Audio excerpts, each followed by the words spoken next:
no air conditioning, no different than taking a large army of about 18,000 people. That far, you have to feed them, clothe them, you have to figure out all sorts of directions. They don't have AAA, so there's no Google Maps, so this was quite an operation. And they're marching through the heat of the summer. Upon the arrival in Virginia, though, Admiral de Grasse disembarked Major General the Marquis de Saint-Simon and his expeditionary force from Saint-Dominique. Now, where is Saint-Dominique? The Caribbean. What is the nation it's called today? Haiti. Ooh, who said that? Oh, very good. All right, Maureen's going to show you this a little bit better. This is Claude-Anne de Rouvet, le Marquis de Saint-Simon. That is an older man. He was born in 1740. Because I can't do that. He joined the French army at the age of 18 and later commanded 2 regiments before he left in 1779 for the French Caribbean. Now, as you're looking at his painting, that is of him as an older man, and that will make better sense. When Mary and I were looking at that, you remarked in an email, that's a nice looking painting. And I'd said something to Darcy and Fred about it being rather unique that you have a French nobleman with Spanish decorations and with a Spanish sash. That'll make sense in a minute. On September 1st, 1781, Saint-Simon's troops were loaded into rowboats and small sailing vessels right there at Lynnhaven. How many of you have been to the Lesnar Bridge before?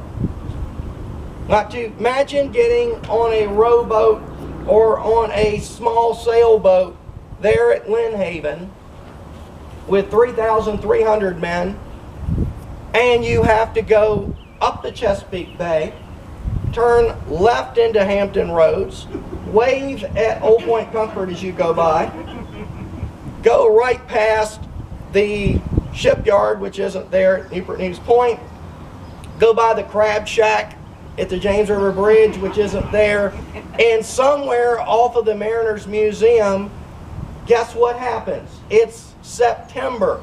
It's still the summer. It's the afternoon. What happens on the James River usually every afternoon in the summer? A thunderstorm. And you're in an open boat with firearms, cannons, animals. And all of a sudden, it starts to pour rain. And I don't mean just rain. It pours rain so hard they barely can see. So they seek shelter and head toward Deep Creek. Thanks, Maureen. This is PowerPoint courtesy of Maureen, Darcy, and myself. That is a French map. What it says, Warwick or Warwick Town, that would be Deep Creek or Benchville today. Now, they were out in the, imagine you're out in an open boat and suddenly Adrian and I are there. You're in a French uniform. We'll like that. We have guns and everything and tricorn hats. We're out there, it's pouring rain, and then all of a sudden you see an opening over there on the shore, and they're rowing or they're sailing as fast as they can. And for those of you that remember being on a boat, you go in between those 2 sandbars, and it's not that, it's no wider than this tent, but it's deep. Hence it's called Deep Creek. And they went right in there. I'm sure they were doing this the whole time, going in there, and they made it and landed right there at Warwick Town, right where the Menchville Marina is. Now, if you remember the Menchville Marina, there was a white store. Remember the old country store and the black gentleman that worked there? I used to get nab crackers when my dad would give me money. And I would go up there and he'd ask me how I was doing in school. School was important to him. And he always wore a hat kind of like this, if you recall. He had a nice hat on all the time. They even put him in the Daily Press or the Times Herald and Panorama.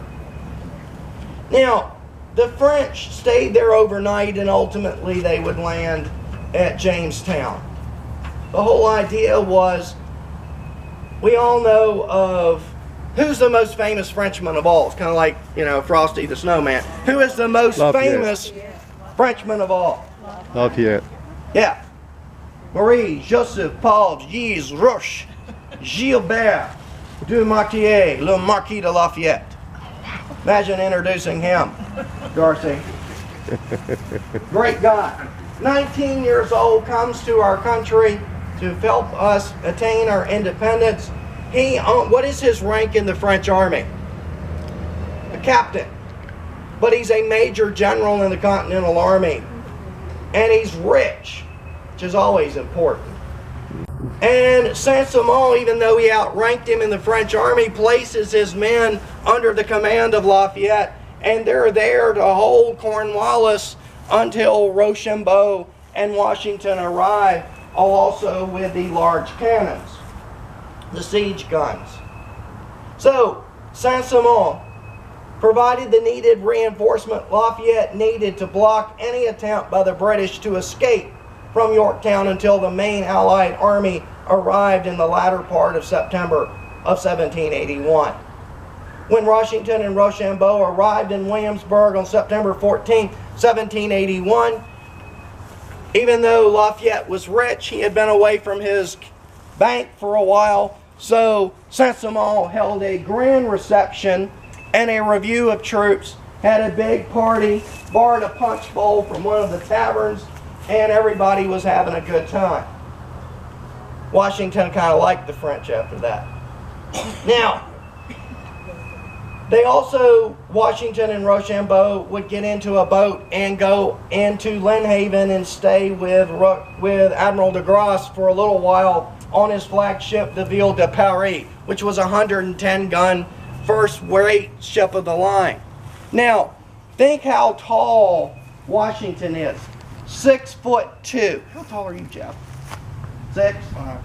I'm 5'10". So he's 6'2". Washington in the 18th century is always the tallest man in the room. Guess who was taller than he was? Lincoln. Well, yes, Lincoln was, but he wasn't there. Not yet. So you have de Grasse is 6'4". So he's standing on the quarterdeck of the Ville de Paris. They all know that's what's going to win the siege, is not their army and not their cannons, but the French Navy. And he's standing there, and in perfect French, when Washington comes aboard, he speaks to Admiral de Grasse and gives him his greetings, and in English he comes up and clasps General Washington's hand and says, "Bonjour, my petit general." Calls him a little general. And he's the second largest man in the room, but he's not the tallest. So that kind of gave Washington an idea that he needed to be nice. Now, on September 28, 1781, we know the story of the French and the American troops advancing from Williamsburg toward Yorktown. Washington and Rochambeau commanded over 18,000 Allied soldiers, supported by heavy artillery delivered by a French squadron under Admiral Lecomte de Barras. The Lord Cornwallis was outnumbered and outgunned, without any word from the arrival of the Royal Navy or with reinforcements from General Clinton in New York. During the siege of Yorktown, the Marquis de Saint-Simon's troops occupied the extreme left flank of the Allied army. How many of you have ever been to the New American Revolution Museum in Yorktown? Great place. Love museums. Go there myself. That's where Saint-Simon's troops were, was right over by the river, right in front of Fusiliers Redoubt, right into the historic Tour Road. He was right over there against the river. Saint-Simon actually was the head of the Allied siege line for a while and was wounded during the combat, during the siege of the British lines. French cannons on the banks of the York River fired hot shot into some of the British warships, and one drifted over Gloucester Point on fire and sank, and the British had to scuttle another warship. They're actually diving again on those wrecks out in the York River. Right there with Dr. John Broadwater, who helped find the Monitor, our friends from the Waterman's Museum, James River Recovery is what it's called, Jeff. That's the company. And to get it back to Newport News, because it would have been Warwick County at one time, who was the first people to lead the first modern dive on Cornwallis's wrecks? Homer Ferguson of the Newport News Shipyard. The Newport News Shipyard, the Mariners Museum, Colonial National Monument before it became Colonial National Historic Park. Homer Ferguson even wrote a paper about it. So that goes back into the 20th century. So, Saint-Simon and his other men would lead to ultimately Lord Cornwallis deciding that there is no way that he could continue without the Royal Navy coming back.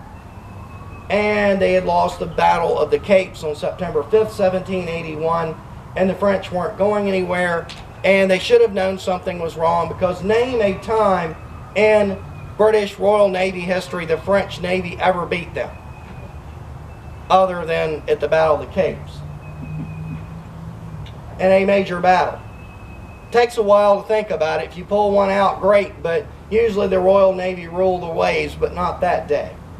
So Cornwallis had to surrender. And the British surrender there, that Darcy was kind enough to bring the portrait off the wall here. I don't know if I can really move that around, but everybody can see that from up here? Actually, let you take this one. Thanks, Maureen. That came off my wall. It's a little more portable. Now, how many of you know of some of the things that went on with this? Yes, Jeff, come up. Okay. So, when you get to be the Allies, it wouldn't be nice to make you be the British. When they came out with the surrender sword, who was not there with his sword? Cornwallis. He made his second in command, Brigadier General Charles O'Hara of the Foot Guards, take his sword out with him. So they march out to about where the cemetery is today. They're playing The World Turned Upside Down or some other kind of tune. They had their colors cased. They march up, and who did General O'Hara give his sword to first? No. Rochambeau. Tries to give it to Rochambeau. And he says, no, I cannot accept that. So if you see the portrait, he is over here. And he says, I am not the commander-in-chief. That is General Washington. So General Washington, when he tries to give him the sword, what does he say? General O'Hara, you are not the commander-in-chief of the British forces. You are the second in command. You may give the sword to Major General Benjamin Lincoln, not the other Abraham Lincoln, but Major General Lincoln received the sword. And what is ironic about that? He had to give his sword up at Charleston to the British. So it's karma, people. Oh, I bet he was like, burns, doesn't it? I mean, it's like they're like, ooh, hurts, doesn't it? You know, I was at Saratoga and now I got the sword back too. So, you know, I'm sure he was a little more decorumed about that, but he was like, ooh, hurts, doesn't it? So, hey, thank you.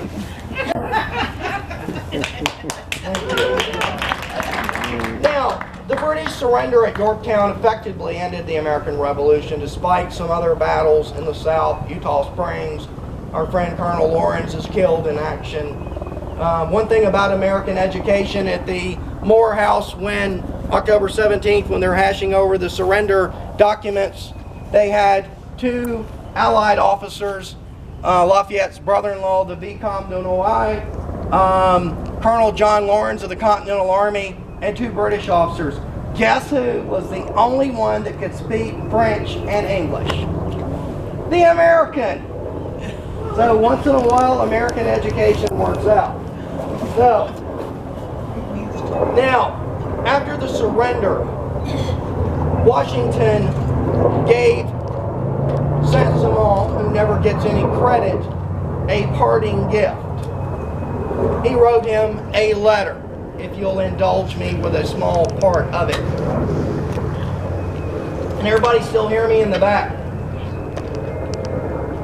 From General George Washington, Commander-in-Chief of the Continental Army and Allied Armies, to Claude and Marquis de Saint-Simon, 24 October 1781. Sir, I cannot suffer you to leave this country without testifying my sense of the distinguished services which you have rendered the Allies during your stay. The division which you commanded, animated by your orders and deriving every advantage from your dispositions, executed their debarkations in junction with the American troops with promptness and security which were essential to that interesting operation. The military order and perfect discipline for which they have been conspicuous in the separate attack and during our operations of the siege, you judiciously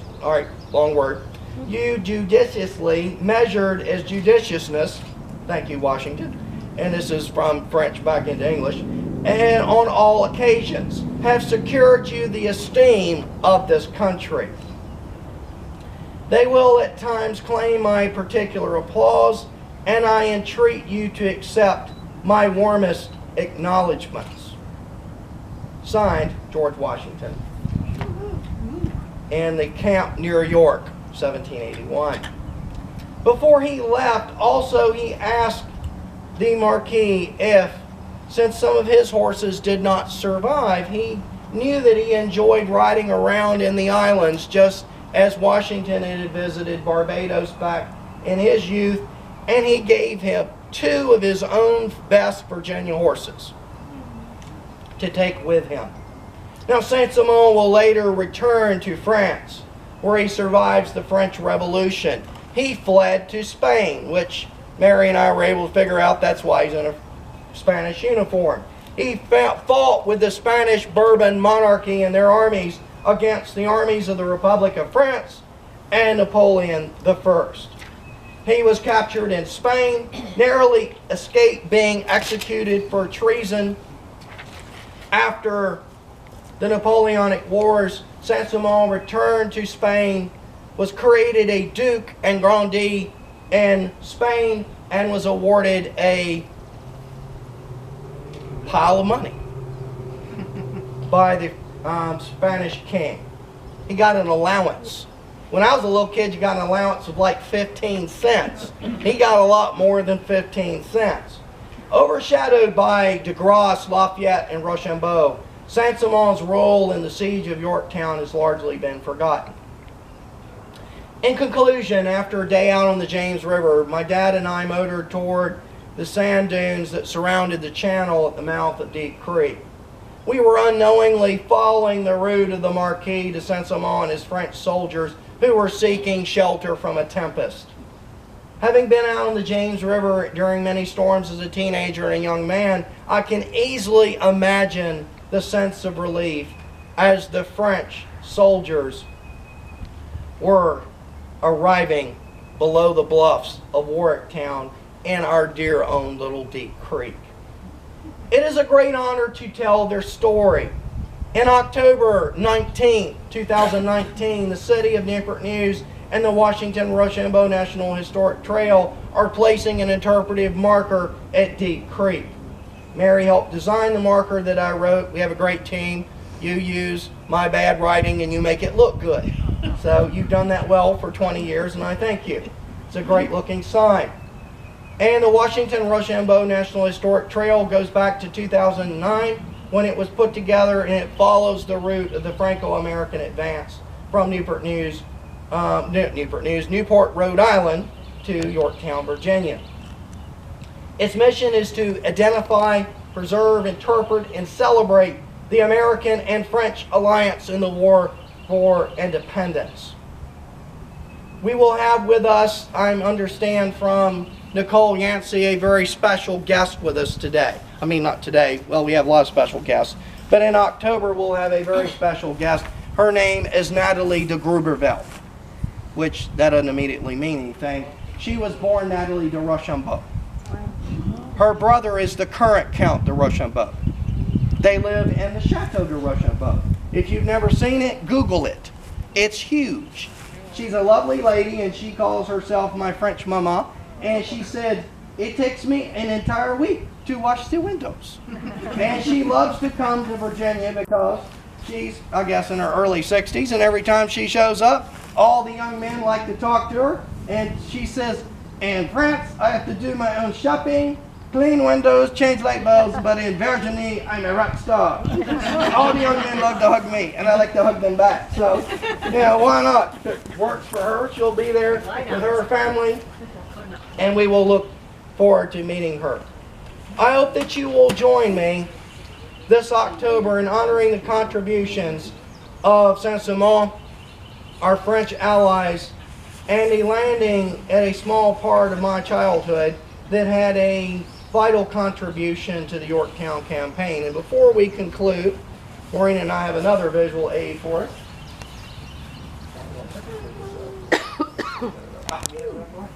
Let's go over here. When you see the French flag of today, it is the tricolor of the Republic. In honor of Saint-Simon, we do not have that flag. This is his French flag. This is the flag of King Louis XVI, the proper French flag for 1781. The one in the picture. The one in the picture. Yeah. So, I hope you will join me. In French, we're going to say long live the king, because guess what? We would not be here in the United States without King Louis XVI, and trust me, he got a headache over our revolution. Now, all together, are we ready? Vive le roi! All right, one more time. Ready? Vive le roi! All right. Thank you. Hold it up. Hold on 1 second. Let's get a picture. There we go. See, someone would like that.